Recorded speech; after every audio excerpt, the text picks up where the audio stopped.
Hello and welcome back to Bloodborne. So, I stood back, I reevaluated my tactics, and figured that something was wrong for me to be dying as often as I did and struggling as much as I did. And I realized I made a few pretty fatal errors.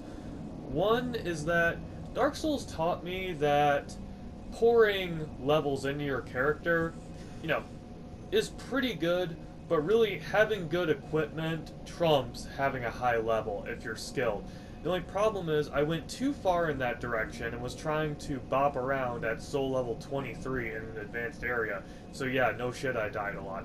The other critical error I realized is the fact that, believe it or not, based on my choice of the threaded cane and the saw spear, you would think that I'm a lightweight dexterity build. Hell, in all three of the past games, I have been a very heavy armor, heavy shield, heavy weapon, strength build.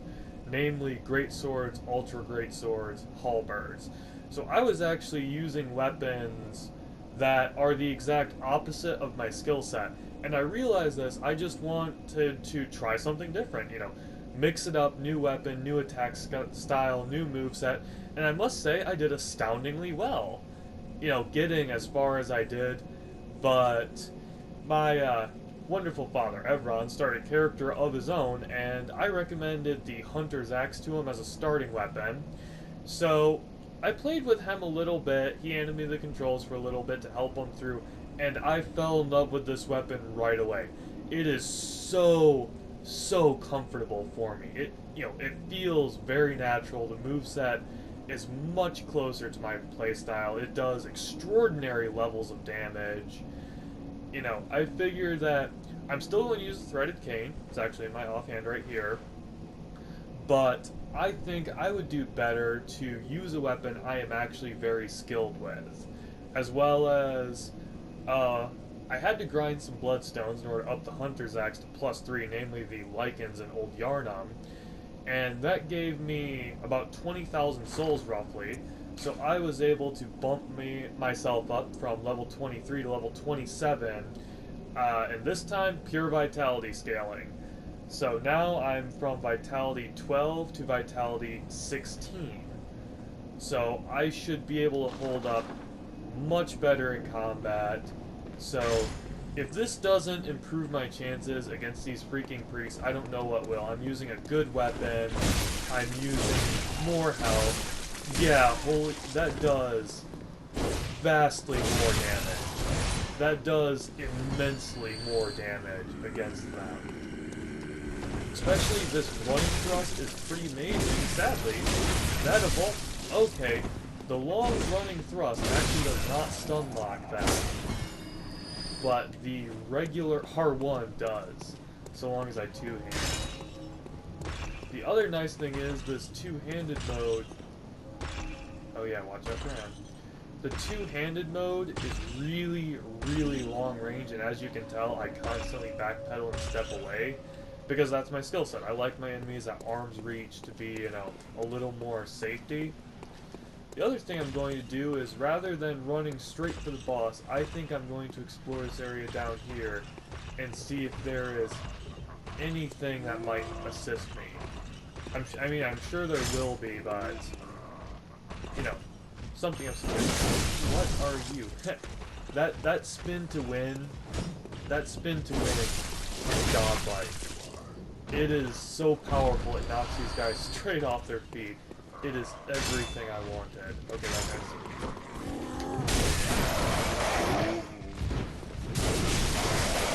Oh, I came out the lesser guy trade. I came out the lesser guy trade big time. The only problem is, when I use a weapon...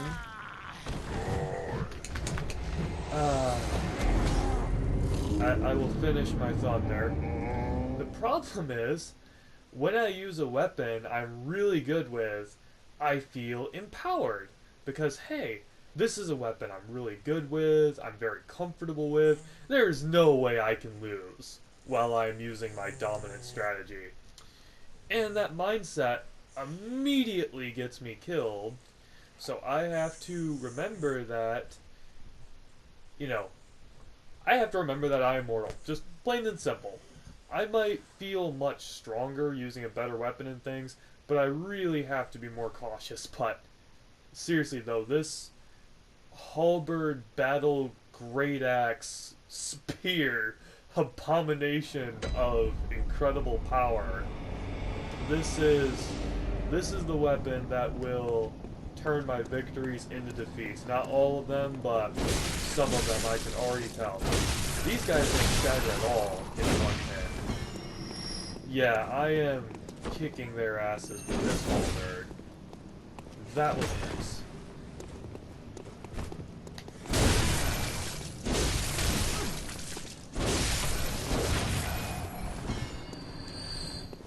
The other thing you might notice is the icon next to the fire paper. I found a level 7 Tempering Blood Gem, which not only ups my damage by 7.5%, so nearly 10%, it's quite substantial actually. But if I am at full health, it boosts my damage a bit further, which against standard mobs is, not that big of a deal, but against a boss where I'm going to be at full health as much as possible, that's really good.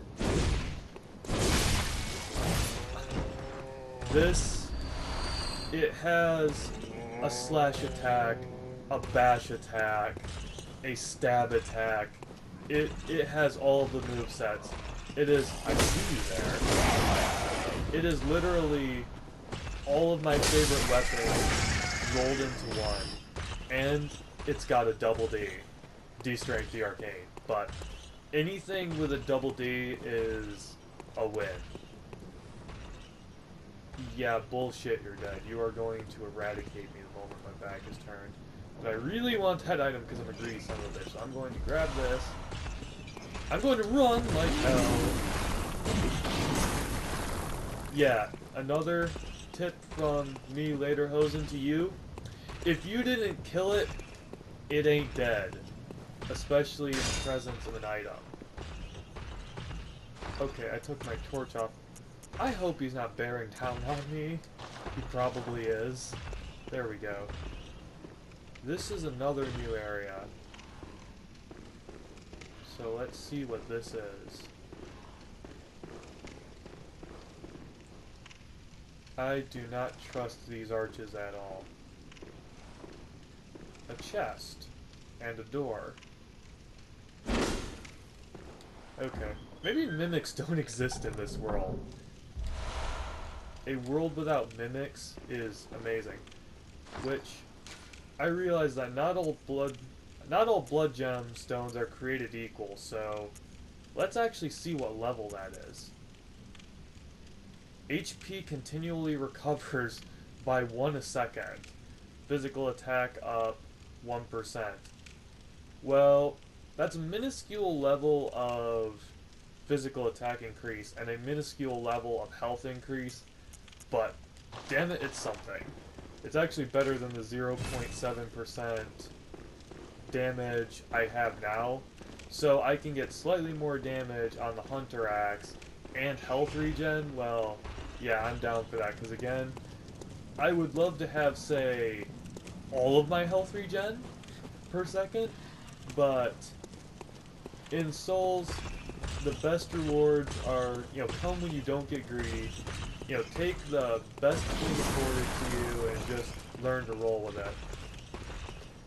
I don't know why, but I get the impression, I don't know why, but I get the impression that there's something of value around it. I love this. Oh god, he came down here,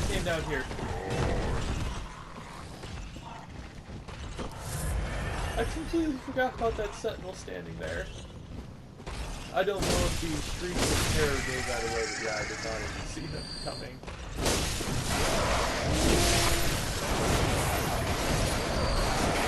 Yeah, I've gone from coming out the better on some of my trades to coming out the better on nearly all of my trades. Oh no. Now that he's seen me, he's just monocular. Okay. This is a cliff, and that is a sentinel barring my way forward. So this side area is... I think it has to do with whatever is behind that closed door. Whatever's behind that closed door is something that I want. I'm going to have to get past that guy in order to progress.